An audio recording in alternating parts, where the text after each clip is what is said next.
Hello my lovely ones. Flo and I are just out for a little graze in the big meadow. And that's partly because she's just had a visit from our lovely farrier Wendy. Thank you, Wendy. And I thought we could go for a very, very gentle little walk and give her a graze because the grass still hasn't come through in the field. This grass, this is proper new spring growth. Look at that. This is our first proper grass. I'm very excited. Only horse people will understand how exciting that is. And I was thinking for this week, what shall I give them? What shall I give them? I always want to give you the good stuff. And especially now, because some of you are being so sweet and buying me a cup of coffee. And I thought of all the questions that I see, particularly in the groups I belong to, and that's Joyride and Warwick Schiller.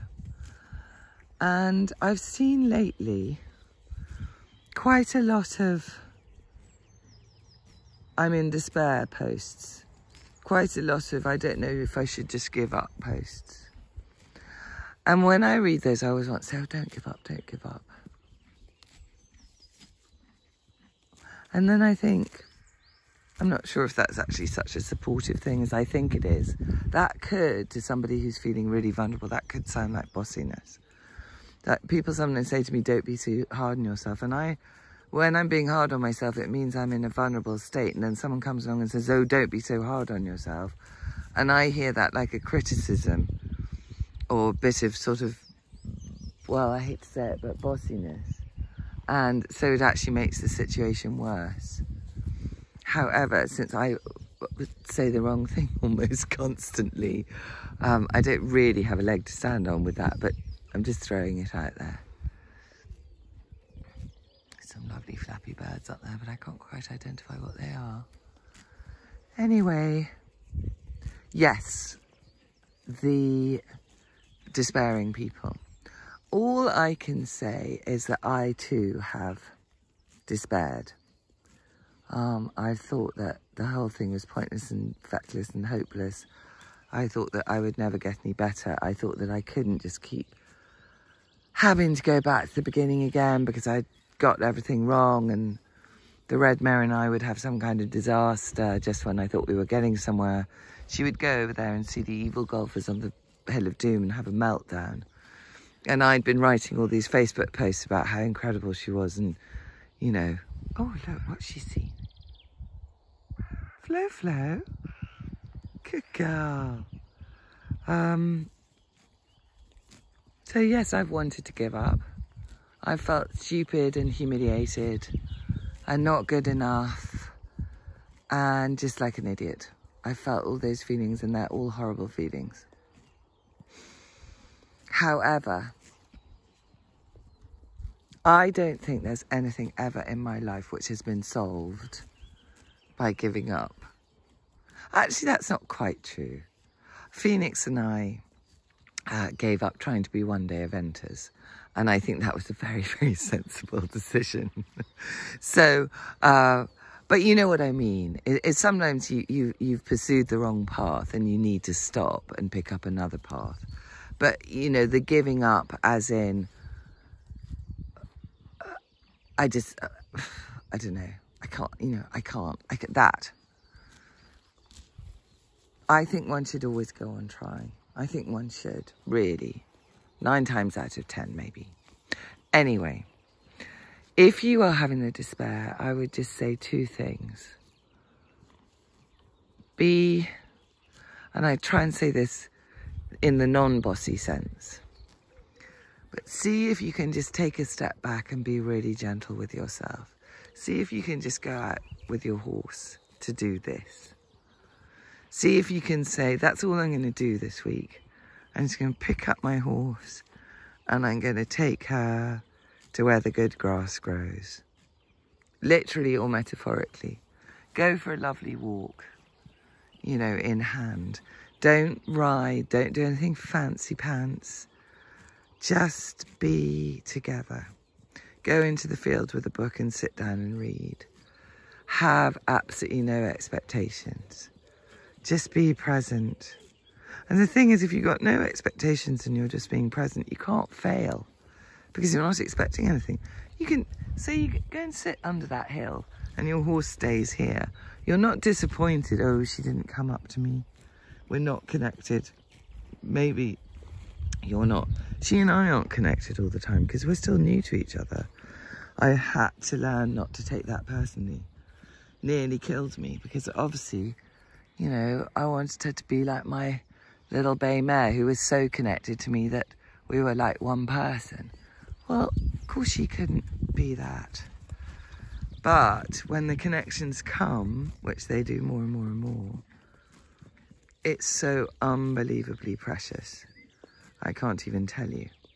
But the expectation management is your friend. So let the despair settle and soften. Do nothing with your horse except be, or do lovely things like come out in the big meadow. Do things which are impossible to fail at. That would be my advice. And then as the despair softens and gentles, have a look at it. What's it really about? What are you trying to prove? What do you really want? That's such an important question, and I don't think nearly enough people ask it of themselves.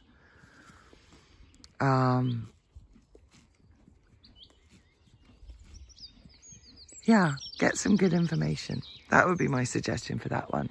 And then I think the second thing is to understand, oh, she's seen a jogger, that you can do as much or as little with your horse as you want. There's this great idea that, oh, horses need a job. Well, look, she's a thoroughbred. She has an unbelievably quick mind. She is bred for speed and stamina and power. And she is happy as a bug, chilling out in her Scottish field. I can't tell you the amount of people I've heard say, oh, you can't just chuck an ex-racehorse in a field, it's not fair on them. She was actually too little for racing, so she never raced, but my other one did. Yeah, you can. You've got a happy horse. You've got a relationship with that horse. You've got a horse who's got the freedom, friends and forage. What is it, the 3 Fs? Yeah, you can. I always say no horse in the world is standing there dreaming of doing transitions. No horse in the world is standing there dreaming of doing flying changes. The work that we do with our horses is our human work, and they very graciously accept it. Now, certainly you'll find that there are horses who've got livelier minds than others, and quite often they do really appreciate having something to do.